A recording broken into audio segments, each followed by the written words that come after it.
Welcome back. This week we're going to go with this is probably the fly that I have caught the most fish on in my entire life. It's a Flashback Pheasant Tail. There's nothing fancy about it, but it just flat out hunts.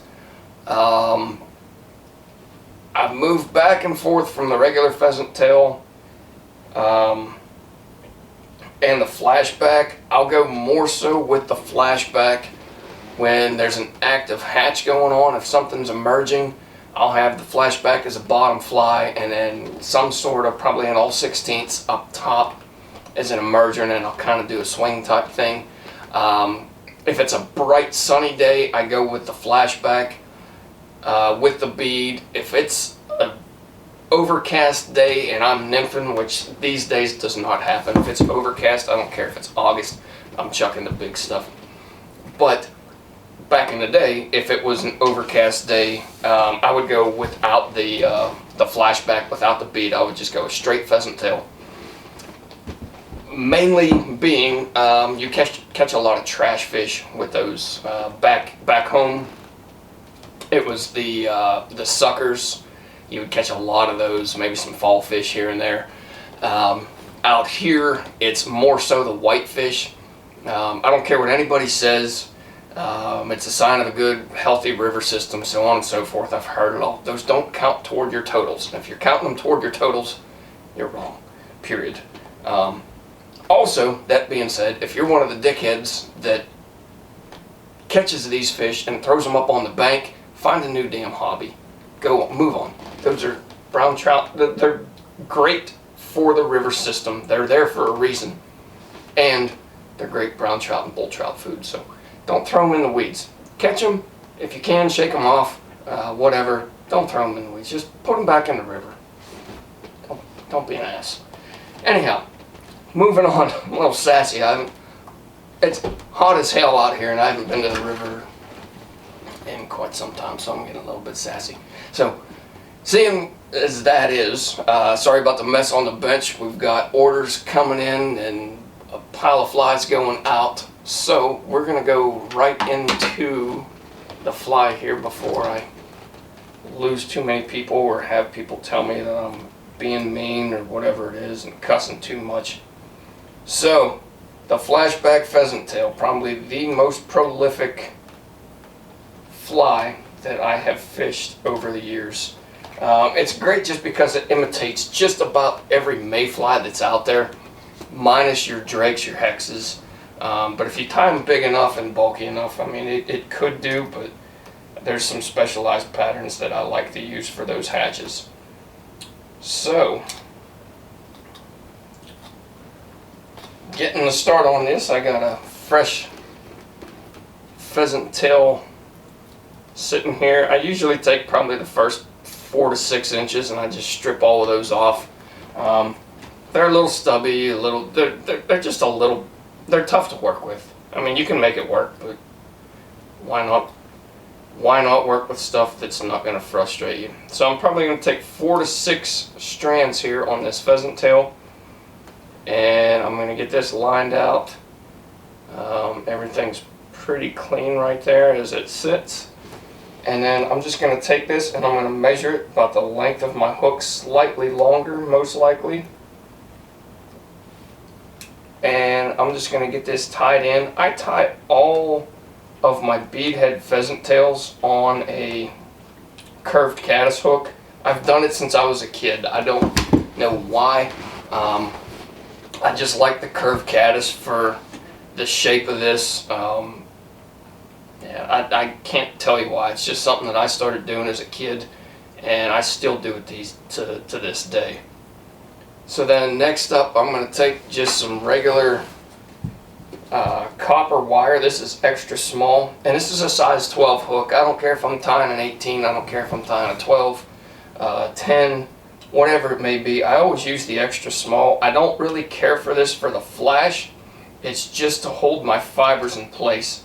And I find if you go too big, it overtakes your fly. So I go with the smallest that is available to me, and that's the extra small wire.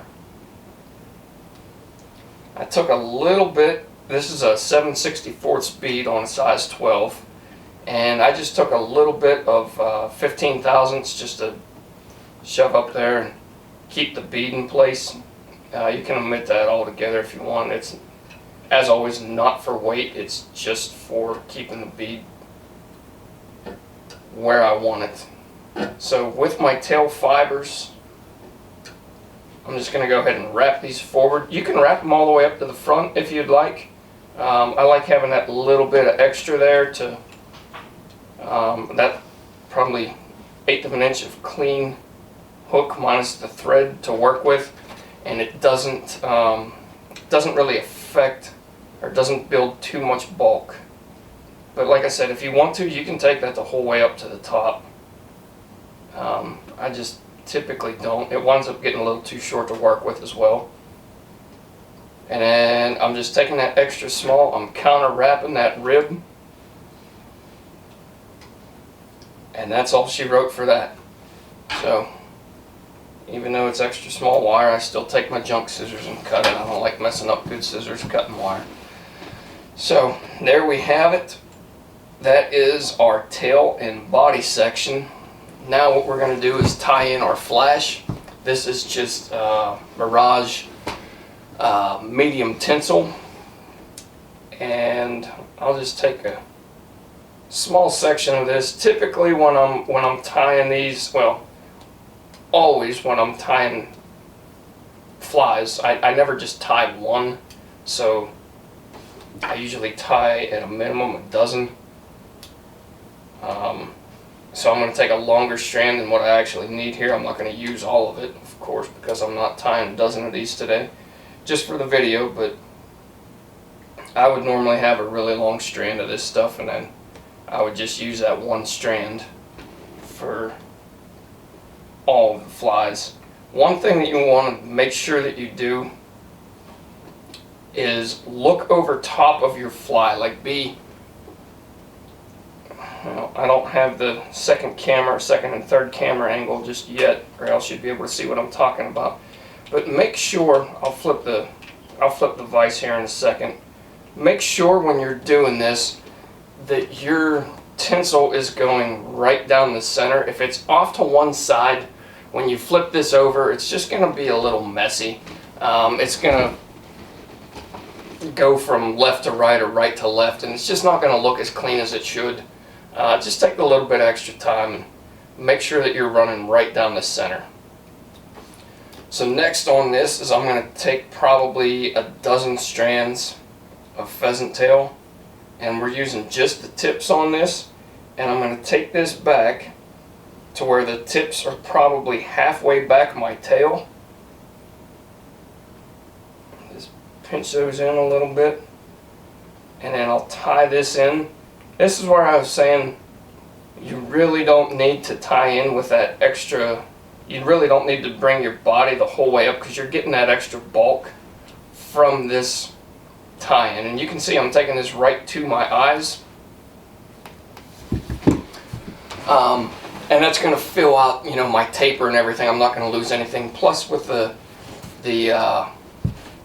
Peacock Herls that I'm going to throw in here in a second, it's going to fill everything out. I want to go and touch on something now that I did without even explaining it, and it kind of lost me. I should have explained it before while I was actually doing it.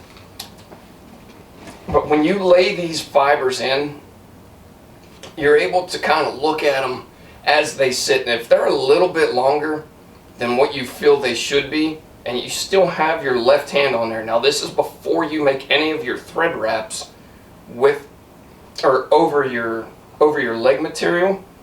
What I always do, and I only just want to move this just a little bit, what I'll do is I'll grab it with my left hand where it's still in place, and then all I'm doing is I'm coming right off the bead, and I just pinch my fingers together, and that's just going to move those fibers just that 1/8 to 1/4 of an inch that you want without picking up, adjusting in your fingers, and then resetting, and then your fibers wind up staggered all over the place. Believe me, that makes a big difference. If you have staggered legs, fish aren't going to eat it, period.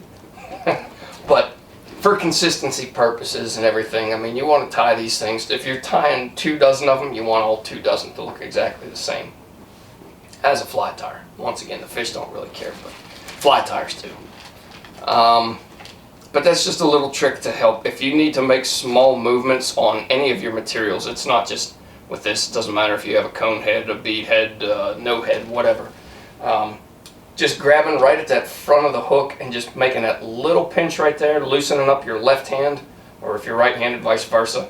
Just loosen those up and it'll just slide those materials slightly forward and you don't have to pick up and readjust. So, done with that. Moving on to tying in the peacock curl, I'm going to take that same distance. It's going to go right up to the head on this. I'm going to tie in 2 strands from the tips, but I'm taking some of the tips. I'm not using, like, this is a full piece right here. I'm not tying in right at this tip. That tip's so brittle, I mean, you can just take this, you get 2 turns on it and it's going to fall apart on you. So move back probably, I don't know, at least quarter of the way back. Just pinch that off and then tie them in. They should be sturdy enough for you. If you want to go 3, 4 strands just to shore it up a little bit more, by all means go ahead and do that. But then I'm just going to take these 2 strands and I'm going to go 1 wrap right in front of the next, just filling this out. We're going right to the head, or right to the bead. And there you can see we have a nice clean thorax. Our peacock curl looks good and everything's nice and clean. So go ahead, tie that material off, go ahead and trim your excess. Now we're going to bring our leg material around. I like these longer than most folks tie them. I don't like the real stubby legs or something that just barely reaches back. I like being able to look at this and see that, hey, there's actually some legs here. And I like that little bit of extra bulk, slight movement that you get, but it's there. I don't like these so stubby that they just kind of disappear in the pattern. So you can see, I mean, they extend back almost halfway past my my tail. This is a personal preference. I like them that long. If you don't like them that long and you want to make them shorter, that's completely up to you, but this is just how I tie them. Now the last thing that I'm going to do is I'm going to bring my flashback over. I'm going to catch it, making sure, as I said before, that my flash is running right down the center up to my bead. And then I'm going to peel my flash back and then stand it up and make a clean cut. All of that excess material that's still there is going to get covered up by these the wraps that are going to whip finish this. So then you just give this a quick whip finish right behind the bead. Give me some more thread. 1. Oh. Get back here. That one wanted to skip the bead on me. 1, 2. There we go. Nice and clean. Everything looks good. Now, typically I don't glue a lot of my flies. I don't worry about it too much, especially if I'm using like a gel spun. But seeing that this is just the 8/0 uni, you get a tooth in there, it can unravel it pretty quick. So all I'll do is just take some zap and I'll go right on top of this. I'll just barely touch it. You're good to go. So there it is. There is the Flashback Pheasant Tail. Like I said, this fly has probably caught more fish than any other fly that I've ever fished. It just flat out produces. It really does. Like I said, I keep my legs a little bit longer than most flies that you will see out there, but just for some reason, I don't know if it's a confidence thing with me or what it is, but over the years I've always kept the legs longer. Do it however you want, but this is how I tie them. We'll continue to tie them this way. But there is the Flashback Pheasant Tail. If you guys have any questions or comments on this one, leave them with me and I'll get back to you as quick as I can. I have a couple more detailed patterns coming up here within the next couple of weeks that we're going to get to, hopefully. I need to get a few of these things out the door and squared away, and then I'll dedicate some more time to these videos. We've done some pretty basic ones over the last couple of weeks, but there are some more detailed ones to come. So stay tuned, and we'll catch you as these next ones come out. We're getting closer to fall, and we're going to go back to the big articulated stuff like everybody likes to fish. That's enough. As always, thanks for watching. We'll catch you on the next fly.